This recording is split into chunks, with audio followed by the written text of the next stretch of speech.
أعوذ بالله من الشيطان الرجيم بسم الله الرحمن الرحيم هو الذي خلقكم من طين ثم قضى أجلا وأجل مسمى عنده ثم أنتم تمترون وهو الله في السماوات وفي الأرض يعلم سركم وجهركم ويعلم ما تكسبون آمنت بالله صدق اللہ العظیم۔ بڑے انتہائی واجب الاحترام، قابل صد احترام بزرگوں، بھائیوں اور نوجوان ساتھیوں، آج کے درس میں قرآن مجید کتاب حکمت کی سورہ نمبر 6 سورۃ الانعام کی 2 آیات مبارکہ، آیہ نمبر 2 اور آیہ نمبر 3 یہ شامل ہیں۔ گزشتہ کل میں اس سورہ کی پہلی آیت سے ہم نے اس سورہ کے مطالعے کا آغاز کیا اور اللہ جل شانہ عما نوالہ کی حمد و ثنا سے اس سورہ کا آغاز ہوا اور اللہ رب العزت کی قدرت کی بہت بڑی بڑی نشانیاں ہمارے مطالعے میں سے گزری۔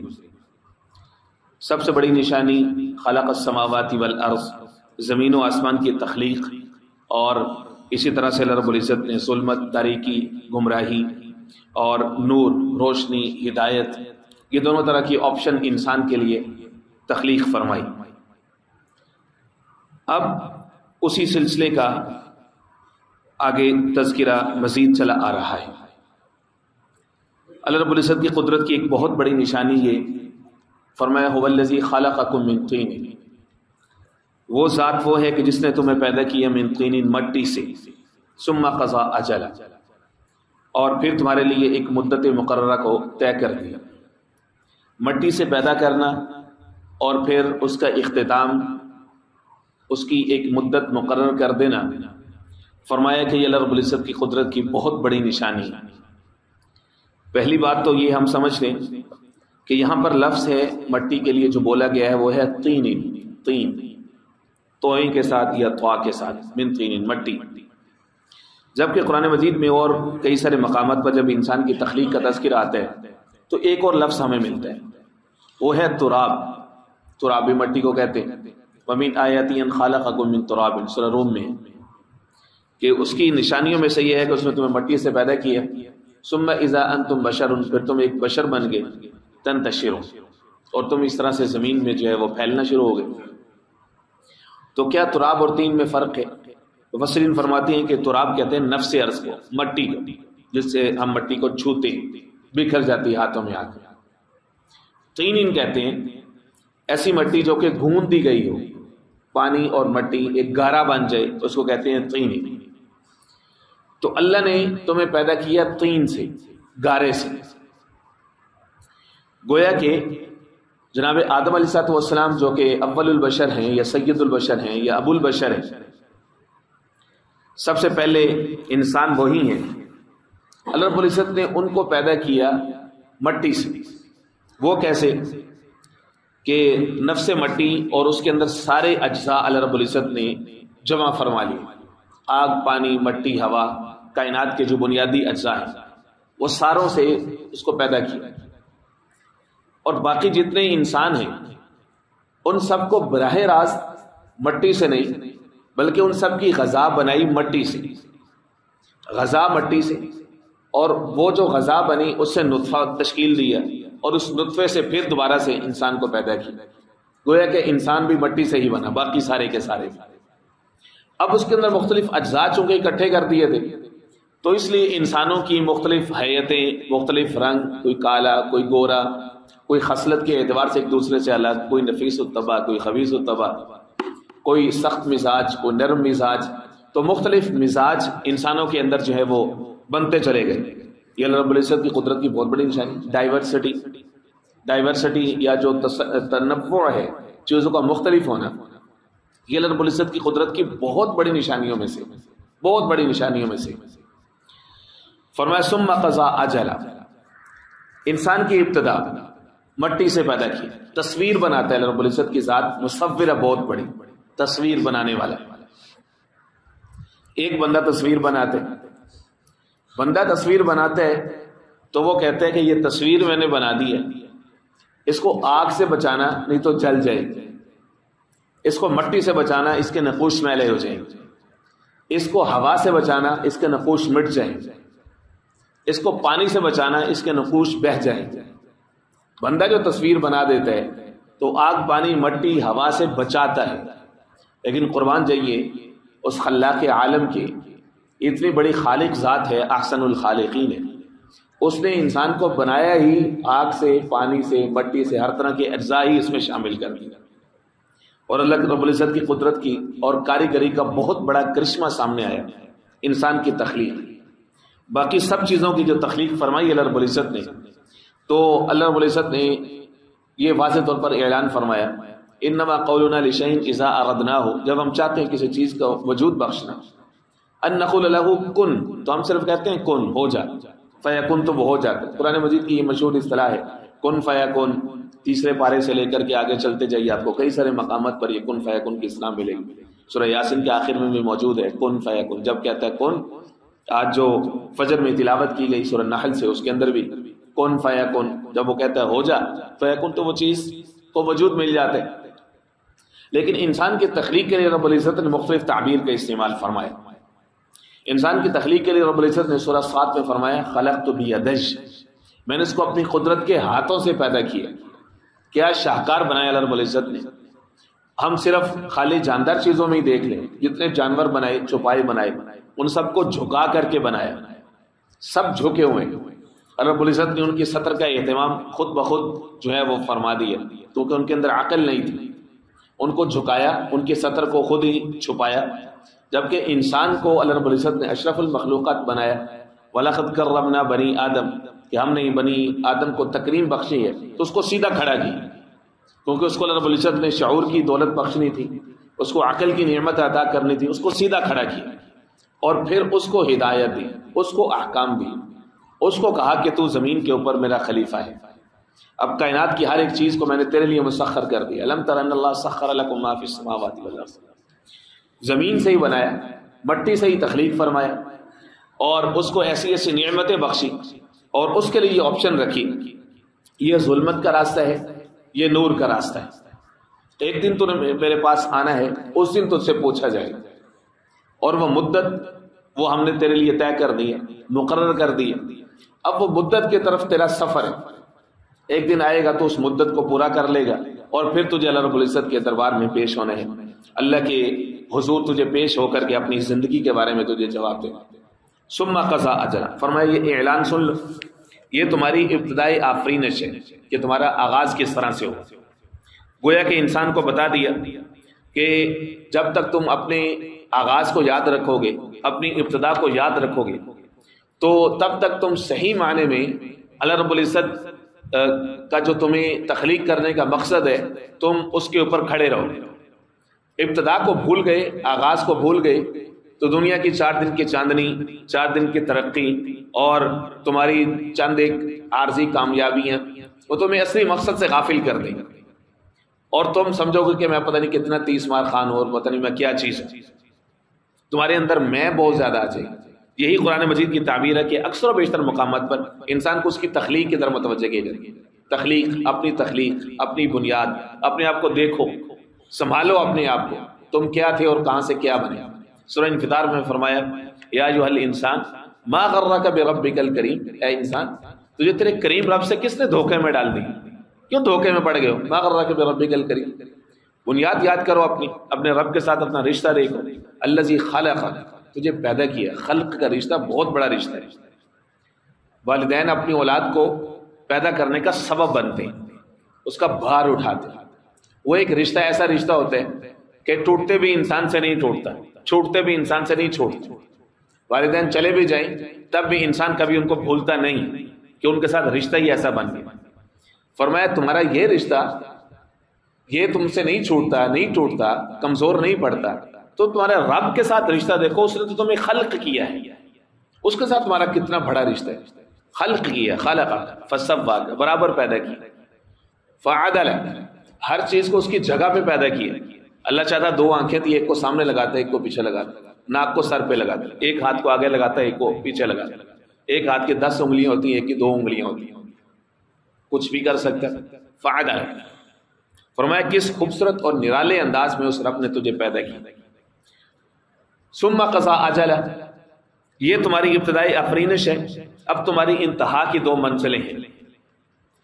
ایک منزل ہے انفرادی طور پر اپنی انتہا کو پہنچ جانا، وہ ہے قضا، وہ ہے موت. قرآن مجید اس کو قضا کی تعبیر پہناتے ہیں. قضا فیصلہ، اجل موت، مقررہ مدت، یہ ہے انفرادی. اس کا علم اللہ رب العزت نے فرشتوں کو دے دیا. اس کا علم انسانوں کو اس معنی میں دے دیا کہ ان کے ارد گرد روزانہ کی بنیاد پر وہ کئی سارے لوگوں کو جو ہے وہ موت کا شکار ہوتے دیکھتے ہیں، تو اس سے ان کا یقین بڑھ جاتا ہے کہ بھائی اس سے مفر مکر نہیں ہے، اس سے ہم بھاگ نہیں سکتے، اس نے آ کر کے رہنا. 2 چیزیں جو انسان کا پیچھا کرتی ہیں، رزق ہے اور موت. 2 چیزیں انسان کو کھینچ کر کے لے جاتی ہیں. کہاں پیدا ہوتا ہے، کہاں پلتا بڑھتا ہے، کہاں جوانی گزارتا ہے، کہاں بڑھاپا گزارتا ہے، اور اچانک سے کہیں اور جاتا ہے. چاہے وہ رزق کے لیے چلا جائے، وہاں سے انسان جو ہے وہ اپنے رشتہ داروں کے پاس اپنے پاؤں پہ چل کر کے واپس ہی نہیں آ سکتا. ہزاروں مثالیں ہمارے سامنے روزانہ گزرتی ہیں. عبرت کا سامان یہ عالم عیش و عشرت کا، یہ حالت کیا فمستی کی، بلند اپنا تخیل کر، یہ سب باتیں ہیں پستی کی. بس اتنی سی حقیقت ہے فریب خواب ہستی کی کہ آنکھیں بند ہوں اور آدمی فسانہ ہو جائے. آقا کریم علیہ السلام نے فرمایا من مات فقط قامت قیامت. یہ ہے انفرادی انسان کا جو منزل ہے پہلی. جو شخص مر گیا فقط قامت قیامت، اس کی قیامت وہیں سے شروع ہے. اس کو کیا لگے کہ کب ستارے مرجھا جائیں گے، اس کو کیا لگے کہ جب آسمان بکھر جائے گا، اس کو کیا لگے کہ جب سورج مرجھا جائے گا اپنی روشنی کھو دے گا، اس کو کیا لگے کہ جب زمین کے اوپر زلزلہ طاری ہو جائے گا. اس کو یہ قیامت کی جو بڑی بڑی علامات ہیں، دجال کا آنا، جناب عیسیٰ علیہ السلام کا آنا، یہ بڑی بڑی جو دجال کی چھوٹی بڑی علامات ہیں قیامت کی، اس کو ان سے کیا لگے. من مات فقط، جو مر گیا تو اس کی قیامت تو وہیں سے سٹارٹ ہے. یہ ہے انفرادی قیامت، انفرادی. دوسرا جو انسان کی منزل ہے وہ ہے اجتماعی، جس کا تذکرہ آیت کے دوسرے حصے میں. وَأَجَلٌ مُّسَمًّى عِندَهُ، اور ایک مدت مقرر ہے، طے شدہ ہے، عندہ اللہ کے پاس. ثُمَّ أَنتُمْ تَمْتَرُونَ، پھر جس کے بارے میں تم شک میں پڑے ہوئے. وہ یہ ہے کہ قیامت ایز اے ہول جب آئے گی، کائنات کی ہر ایک چیز کے اوپر قیامت آئے گی، ہر ایک چیز کے اوپر موت طاری کر دی جائے گی. یہاں تک کہ جو ملک الموت ہے اس کو بھی موت آ جائے گی، یہاں تک کہ موت کو بھی موت آ جائے گی. اور اعلان ہوگا لمن الملک اليوم، کوئی ہے بولنے والا، چھوٹے موٹے بادشاہ ہو، متکبر ہو، بولو. فرمایا روز قیامت جتنے متکبر ہیں نا، یہ اللہ کے دربار میں چیونٹیوں کی شکل میں پیش ہوں گے. چیونٹی نہیں جو نیکڈ آئی سے نظر بھی نہیں آتی، کہ وہ پاؤں کے نیچے بھی آ جائے تو پتہ نہیں چلتا انسان. چیونٹیوں کے ساتھ متکبر ہو تم اپنی تخلیق کو بھول گئے تھے، تمہیں پیدا کیسے کیا تھا. سورہ قیامہ پڑھ کے تو دیکھو، الم یکن نطفۃ من منی یمنی، فرمایا تم نطفہ، ایک پانی کی بوند سے تمہیں پیدا کیا.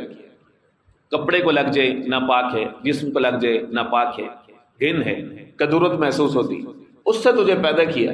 تیرے اندر ہے کیا؟ تیرے اندر ہر وہ مواد ہے کہ جس سے تجھے بھی نفرت ہوتی ہے، دوسرے انسان کو بھی نفرت ہوتی ہے. تیرے اندر سے تھوک نکلتی ہے، دوسرے انسان کو اس سے نفرت ہے. بولو براس نکلتا ہے، نفرت ہے. تیرے اندر سے خون نکلتا ہے، نفرت ہے. یہ تو شکر کرو کہ اللہ رب العزت نے اوپر نقش و نگار کے اور خوبصورتی کے ایک پردہ چڑھا رکھا ہے، جس کی وجہ سے انسان کے اندر انس کا مادہ ایک دوسرے کے لیے پیدا ہوا کہ وہ ایک دوسرے سے ملتا جلتا ہے. اس کو ایک سوشل اینیمل بنا دیا. یہ اللہ رب العزت کی احسانات میں سے بہت بڑا. تو فرمایا کہ اس دن اللہ رب العزت پوچھیں گے لمن الملک اليوم، دنیا کے بادشاہوں بولو، تمہیں تھوڑا سا اختیار دے دیا تھا تو تم بے لگام ہو گئے تھے. لمن الملک اليوم، ہمارے پاؤں جو ہے وہ زمین کے اوپر لگتے نہیں تھے. للہ الواحد القہار، کوئی نہیں بولے گا، کوئی نہیں بولے گا.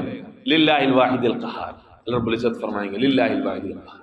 بادشاہت صرف اور صرف ایک اللہ کا، بادشاہی صرف اسی کو سجتی، سروری فقط زیبا اسی کی ذات کو، صرف وہی ذات. فرمایا کہ ایک وہ بہت بڑی مدت مقرر کر کے رکھی ہے جس کے بارے میں تم شک میں ہو. خرے وہ دن آئے گا کہ نہیں آئے گا، کیا ہوگا، نہیں ہو سکتا. جب مٹی میں مٹی مل جائے گی تو دوبارہ سے کیسے زندگی ملے گی. یہ ساری ابو جہل والی باتیں. ابو جہل جو تھا وہ حضور پاک علیہ الصلوۃ والسلام کے راستے میں کھڑا ہوتا مشرکین مکہ کو جو چیز سب سے زیادہ تنگ کرتی تھی وہ یہی عقیدہ تھا. قرآن مجید جو بار بار کہتا تھا کہ تمہیں دوبارہ سے زندہ کیا جائے گا، تمہارے سے پوچھا جائے گا، تمہارے سے سوال ہوگا، وہ اس سے بڑا چڑھتے تھے. خدا کو تو وہ مانتے تھے خدا ہے، من اعبد من اللہ یقربون، ہم ان بتوں کو اس لیے پوجا کرتے ہیں کہ یہ ہمیں خدا کے قریب کر دیتے. خدا کو وہ بھی مانتے تھے. قدیم زمانے کا جاہل وہ بھی خدا کو مانتا تھا. یہ نئی نسل آئی ہے جو سرے سے رب کو ہی نہیں مانتی. اللہ رب العزت ہدایت دیں. تو وہ حضور پاک علیہ السلام کے راستے میں کھڑا ہو جاتا تھا ہاتھ میں مٹی لے کر کے. جب حضور گزرا کرتے تھے تو وہ مٹی کے اوپر پھونک مارتا تھا، او محمد، او محمد، کیا تم ہمیں یہ ٹیچ کرنے آئے ہو کہ یہ جو مٹی ہے اس میں دوبارہ سے روح پھونکی جائے گی، جب ہم قبر میں چلے جائیں گے مٹی میں مل جائیں گی، کیا ہم دوبارہ سے زندہ کیے جائیں گے؟ یہ بتانا چاہتے ہیں. کیسے ممکن؟ یہ دیکھو، یہ تو مٹی ہے، بکھر گئی ہے، کیسے روح ہے؟ اللہ رب العزت نے قرآن مجید میں سورہ روم کی آیت نازل فرمائی اور ایسا تھپڑ رسید کیا کہ تا قیامت جتنے منکرین آخرت ہیں ان کو ایسا زبردست جواب ملے کہ وہ کبھی کوئی ایسی عقل کے چکروں میں آ کر کے سوال نہیں کر سکے. اللہ نے فرمایا وَهُوَ أَهْوَنُ عَلَيْهِ، We created you the first time when you was nothing. پہلے ٹائم میں تمہیں پیدا کیا تم کچھ بھی نہیں تھے، تمہیں عدم سے وجود بخشا، تم سرے سے کچھ تھے ہی نہیں. Second time to create you, this is easier for us. اب تمہارے لیے زیادہ ایزی ہے کیونکہ ہمارے پاس تمہارا ایک اسکیچ ہے، ماڈل ہے، ڈیزائن ہے. کسی چیز کا ماڈل اور ڈیزائن آ جائے تو اس کو پہنانا، وجود بخشنا آسان ہوتا ہے. دوسری دفعہ پیدا کرنا تو ہمارے لیے زیادہ آسان ہے. تمہیں وہ اہون علیہ، زیادہ آسان ہے ہمارے لیے. فرمایا ایک دن آئے گا جس دن یہ ہو کر کے رہے گا، اذا زلزلت الارض زلزالها واخرجت الارض اثقالها وقال الانسان ما لها. زمین کو ہم ہلائیں گے تو زمین کے اندر جتنا خزانہ ہے، جتنا کچھ ہے، سب سے بڑا خزانہ تو انسان ہی ہے. اللہ کی امانت زمین کے اندر دفن ہے. فرمایا ہلائیں گے ہم تو یہ ساری کی ساری چیزیں سرفیس پہ آ جائیں گی، سطح زمین کے اوپر آ جائیں گی. وَأَخْرَجَتِ الْأَرْضُ أَثْقَالَهَا، زمین اپنا سارا بوجھ اٹھا کر کے اوپر لے آئے گی. وَقَالَ الْإِنسَانُ مَا لَهَا، اب انسان کھڑا ہے اور اللہ سے سوال کر رہا ہے مَا لَهَا، یہ کیا ہو گیا؟ وَقَالَ الْإِنسَانُ مَا لَهَا، یہ کیا میں دیکھ رہا ہوں؟ مَنْ بَعَثَنَا مِنْ مَرْقَدِنَا، سوئے ہوئے تھے ہم، ہمارے مرقد سے کس نے جگا دیا؟ وَقَالَ الْإِنسَانُ مَا لَهَا يَوْمَئِذٍ تُحَدِّثُ أَخْبَارَهَا. اللہ رب العزت کے جتنے آڈیو ویڈیو ریکارڈرز ہیں جو آسمان میں کہیں پر فکس ہیں، جہاں پر بھی اللہ رب العزت کی قدرت ہے فکس ہیں، کائنات کی ہر چیز کی ویڈیوگرافی ہو رہی ہے، ہر چیز اللہ رب العزت کے ریکارڈ کا حصہ ہے. ایک بہت بڑا میگا سپر کمپیوٹر ہے جو اس دن آن کر دیا جائے گا اور صرف آپ دیکھ سکیں گے کہ اس کے اندر ہر انسان کے ایک ڈیٹا ہے پوری زندگی کا، 60 70 80 سال کا، کب کیا کیا کیا، ایوری سنگل سیکنڈ کی کیلکولیشن ہے، کب کیا کیا. وقال الانسان ما لها، انسان کہے گا یہ کیا ہو رہا ہے میرے ساتھ. جس طرح وہ اسٹاک مارکیٹ کا نقشہ ہوتا ہے کہ جتنے بروکرز ہوتے ہیں، کاروباری لوگ، تو اسی وقت ایک بڑی کمپیوٹر سکرین پہ ان کا چل رہا ہوتا ہے کہ آج اتنا خسارہ، اتنا پوائنٹس، اتنا انڈیکس، یہ لمحہ بلمحہ کی اپڈیٹ. مالا کیا ہو گیا؟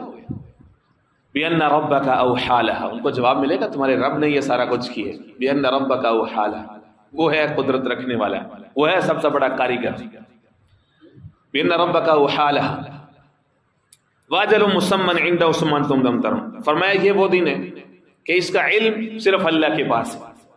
نشانیاں بتائیں اپنے محبوب نبی کریم علیہ السلام کے ذریعے سے اس امت کو نشانیاں بتائیں، لیکن اس کا علم اللہ رب العزت نے اپنے پاس رکھا. جناب جبرائیل آئے، حضور سے پوچھا امت کو تعلیم دینے کی غرض سے قیامت کب آئے؟ آقا کریم علیہ السلام نے فرمایا مل مسئول عنہا بعلم من السائل، مشکات شریف کے اندر موجود ہے. مسئول عنہ نہیں جانتا، یعنی مجھ سے آپ پوچھ رہے ہیں مجھے نہیں پتا. عالم من السائل ہو سکتا ہے آپ کے پاس علم ہو جو کہ آپ کو اللہ رب العزت نے اس وقت بہتر بھیجا ہے. عرض کی یا رسول اللہ ممن امارات بھی کچھ نشانیاں بتا دیجیے. حضور پاک صلی اللہ علیہ وسلم نے نشانیاں بتائی ہیں، مختلف احادیث میں موجود ہیں. 15 کے قریب چھوٹی نشانیاں ہیں، 3 4 بڑی نشانیاں ہیں. وہ اس وقت ہمارا موضوع نہیں ہے. علم اللہ رب العزت نے قیامت کا اپنے پاس رکھا، صرف وہ جانتا. سورہ لقمان کی آخری آیت ہے، جا کر کے پڑھ لیجیے گا. مغیبات خمسہ کا تذکرہ ہے. 5 چیزوں کا علم اللہ کے پاس ہے. ان اللہ عنده علم الساعة وينزل الغيث ويعلم ما في الارحام وما تدري نفس ماذا تكسب غدا وما تدري نفس بأي أرض تموت ان اللہ علیم خبیر. امام مالک، امام مدینہ، ذو الحجرتین، بہت بڑے امام مالک بن انس رضی اللہ تعالیٰ عنہ، انہوں نے خواب دیکھا. ان کی خواہش یہ تھی کہ میں جو ہے میری موت مدینہ میں ہے، مدینہ کی موت مانگنا سنت ہے، خواہش رکھنی چاہیے۔ اللہ رب العزت ہم سب کو ایمان کے ساتھ وہاں کی بہاریں، ٹھنڈی بہاریں نصیب فرمائے، ہمیں ہماری نسلوں کو نصیب فرمائے۔ تو مدینہ منورہ کی موت چاہتے تھے، حج کے لیے بھی جانا چاہتے تھے، تو ان کو خدشہ یہ تھا کہ ایسا نہ ہو کہ میں یہاں سے جاؤں تو راستے میں کہیں مدینہ سے باہر جو ہے وہ میرا انتقال ہو جائے، تو کیا کروں میں؟ اللہ رب العزت نے بہت نوازا ہوا تھا، بہت بڑے امام تھے وہ۔ تو خواب میں آقا کریم علیہ الصلوۃ والسلام کی زیارت ہوئی اور حضور پاک علیہ الصلوۃ والسلام سے عرض کی، یا رسول اللہ میری یہ خواہش ہے لیکن مجھے یہ ڈر بھی ہے۔ حضور پاک علیہ الصلوۃ والسلام مسکرائے اور یوں اشارہ فرمایا 5 انگلیوں کے ساتھ۔ جب نیند سے بیدار ہوئے تو پریشان ہوئے کہ یہ 5 سے مراد کیا ہے؟ 5 سال ہیں میری زندگی کے، 5 مہینے ہیں، 5 دن ہیں، 5 گھنٹے، کیا مطلب؟ فوری طور پر اپنے ایک شاگرد کو دوڑایا، وقت کے بہت بڑے تعبیر کے امام تھے، خوابوں کی تعبیر، علامہ ابن سیری رحمہ اللہ، تعبیر الرؤیا ان کی کتاب ہے، 500 زائد زبانوں میں اس کا ترجمہ ہے۔ تو حضرت کے پاس دوڑایا، حضرت نے فرمایا کہ پہلے یہ بتاؤ کہ خواب کس نے دیکھا ہے؟ شاگرد کو منع کیا ہوا تھا حضرت نے کہ میرا نام نہیں بتانا، صرف تعبیر پوچھ لی۔ انہوں نے کہا کہ جاؤ نہیں بتاتا، پہلے بتاؤ مجھے نام، خواب کس نے دیکھا؟ دوسری دفعہ پھر حضرت نے فرمایا ٹھیک ہے جا کے میرا نام بتا دو کہ مالک نے یہ خواب دیکھے۔ تو حضرت نے فرمایا کہ ہاں مجھے یقین تھا کہ یہ خواب آ ہی صرف مالک کو سکتے ہیں، مالک بن انس کو ہی آ سکتے ہیں۔ فرمایا جا کر کے اپنے استاذ کو بتاؤ کہ یہ 5 سے مراد نہ 5 سال ہے، نہ 5 دن ہے، نہ 5 گھنٹے، نہ 5 مہینے۔ یہ 5 سے مراد حضور پاک علیہ السلام نے فرمایا وہ 5 چیزیں جو سورہ لقمان میں موجود ہیں کہ 5 چیزوں کا علم صرف اللہ کے پاس ہے، اللہ کے علاوہ کسی کو وہ علم نہیں ہے۔ وہ 5 چیزیں ہیں، ان اللہ عنده علم الساعہ، اللہ کے پاس قیامت کا علم ہے، وینزل الغیث، بارش وہ برسات ہے، ویعلم ما فی الارحام، ماں کے پیٹ میں کیا ہے صرف وہ جانتے ہیں، وما تدری نفس ماذا تکسب غدا، کوئی نفس یہ نہیں جانتا کہ وہ کل کیا کمائے گا۔ رات کو انسان ہزاروں طرح کے خواب اور تدبیریں بنا کر کے بیٹھتا ہے، صبح اٹھتا ہے تو ناتھی کچھ بھی نہیں ہوتا، انسان کی ساری تدبیریں تقدیر کے موافق نہیں ہوتی۔ وما تدری نفس بأرض تموت، اور فرمایا آخری بات یہ ہے کسی نفس کو یہ نہیں پتا کہ وہ کس سرزمین پر اس کی موت آئے، کہاں پر کیسے اسباب بنیں گے اس کے لیے کسی کو نہیں پتا۔ فرمایا کہ یہ اس کی انتہا ہے، کسی کو نہیں پتا۔ ثم انتم تمترون، اور تم اس میں شک میں پڑے ہوئے، وہو اللہ فی السماوات وفی الارض، اور وہ اللہ ہے، وہ ہے اللہ، آسمانوں میں ہے، زمینوں میں ہے۔ کئی سارے لوگوں نے اللہ رب العزت کے وجود کو آسمانوں زمینوں میں کس جگہ پہ قید کرنے کا عقیدہ بنایا ہوا ہے۔ اللہ کی ذات ہر جگہ پہ ہے، اپنے علم کے اعتبار سے، اپنی قدرت کے اعتبار سے رب العزت کا علم ہر چیز پر محیط ہے۔ اللہ کی ذات جہاں ہے اپنی شیان شان موجود ہے، اللہ کی ذات کو کسی مکان یا زمانے میں بند نہیں کر سکے، لا زمان میں ہے لا مکان میں۔ یعلم سرکم وجہرکم، وہ تمہاری چھپی ہوئی باتیں بھی جانتے، وجہرکم تمہاری علانیہ کام بھی جانتے، جو تم کھل کھلا کے کرتے ہو وہ بھی جانتے، ویعلم ما تکسبون جو تم کماتے ہو جو تم کرتے ہو اس کو بھی جانتے۔ رب العزت سمجھ نصیب فرمائے۔